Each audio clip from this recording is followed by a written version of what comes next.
এবার আমরা যাচ্ছি হংসেশ্বরী মন্দির। যদিও আমাদের যেতে যেতে সন্ধে হয়ে গেছে, কারণ প্রত্যেকটা জায়গা না এত সুন্দর যে ঘুরতে ঘুরতে অনেকটা সময় লেগে গেছে। তো আমাদের লাস্ট ডেস্টিনেশন হচ্ছে হংসেশ্বরী মন্দির। হ্যাঁ, আমরা যাচ্ছি। চলো আমরা যাচ্ছি হংসেশ্বরী মন্দির। ওই যে মন্দিরটা দূরে দেখা যাচ্ছে, ওইটা হচ্ছে হংসেশ্বরী মন্দির।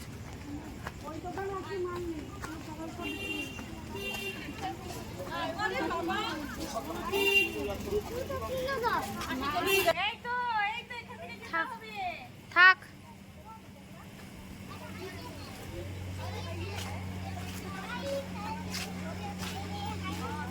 এই যে এইটা হচ্ছে হংসেশ্বরী মন্দির। আচ্ছা, এইটা হচ্ছে হংসেশ্বরী মন্দির। তো হংসেশ্বরী মন্দিরের মাকে দেখাবার আগে কিছু কথা বলে নিই। রাজা নৃসিংহদেব 1799 খ্রিস্টাব্দে মন্দিরটা প্রতিষ্ঠা শুরু করেন, কিন্তু উনি শেষ করে যেতে পারেননি। উনি মারা যাওয়ার পর ওনার স্ত্রী রানী শঙ্করী দেবী মন্দিরটি শেষ করে 1814 খ্রিস্টাব্দে। আর এই মন্দিরটির গর্ভগৃহটি 70 ফুট উঁচু। আর আরেকটা জিনিস, এই হংসেশ্বরী মন্দিরে সারাদিনই পুজো আর্চা চলে, আর দুপুরে একটুখানি বন্ধ থাকে, কারণ মায়ের তো রেস্ট করার সময়, মা সময় রেস্ট করেন বলে বন্ধ থাকে। আর যদি তোমাদের ভোগ পেতে ইচ্ছা হয় তাহলে 10টার মধ্যে মন্দিরে যোগাযোগ করতে হবে। তো মাকে দেখাই, চলো। মাকে আমরাও দেখিনি, না আমি দেখিনি, আমার বেস্টি একবার দেখেছে, বাট আমি তো দেখিনি, ছোটবেলায় মনে নেই। ও, অনেক ছোটবেলায় মনে নেই। তাহলে চলো এবার মন্দিরটা দেখি, ঢুকি, দিয়ে ঢুকে মায়েরকে দর্শন করি।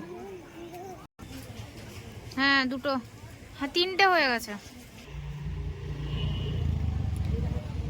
জানি না কতটা আসছে।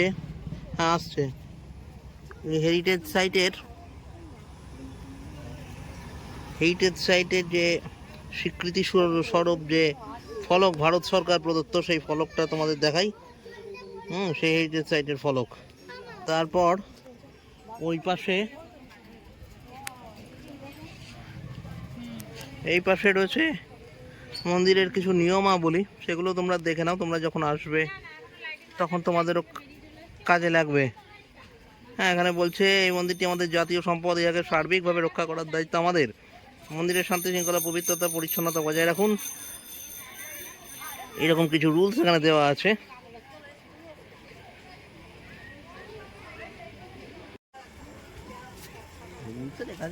এইটা হচ্ছে হংসেশ্বরী মন্দির। তো চলো আমরা মন্দিরে যাচ্ছি, জানি না মাকে ছবি তুলতে দেবে কিনা। ও, আরেকটা জিনিস জানাই, আরেকটা জিনিস তোমাদের উপায় আছে। এই মন্দিরে, যে কোনো হিন্দু মন্দিরে কিন্তু বিবাহ হয়। এখানে একটা অদ্ভুত মানে ইউনিক নিয়ম দেখলাম, এই মন্দিরে বিবাহ কঠোরভাবে নিষিদ্ধ। এমনকি মন্দিরের সীমানার মধ্যে শাঁখা সিঁদুর পরানো কঠোরভাবে নিষিদ্ধ। ভালো ভালো লাগলো দেখে এটা। সব মন্দিরকে যেন পেয়েছে। হয়ে গেল। মাকে দর্শন করাতে পারবো কিনা জানি না, কারণ রিলস ভিডিও সব নিষিদ্ধ।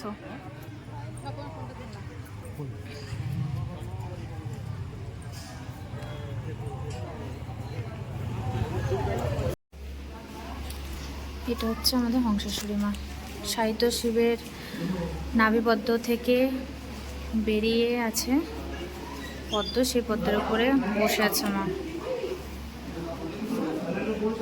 অন্যরকম না ঠাকুরটা, দেখ, শিবের নাভিপদ্ম থেকে বেরিয়ে তারপর মা বসে আছে। মানে এমনি নর্মালি শিবের ওপরে দাঁড়িয়ে থাকা কালই দেখা যায়। আচ্ছা, মাকে তো দেখালাম। এই যে দেখো আমাদের মহাদেব, হারার মহাদেব। তো হংসেশ্বরী মন্দির দেখা হয়ে গেছে আমাদের।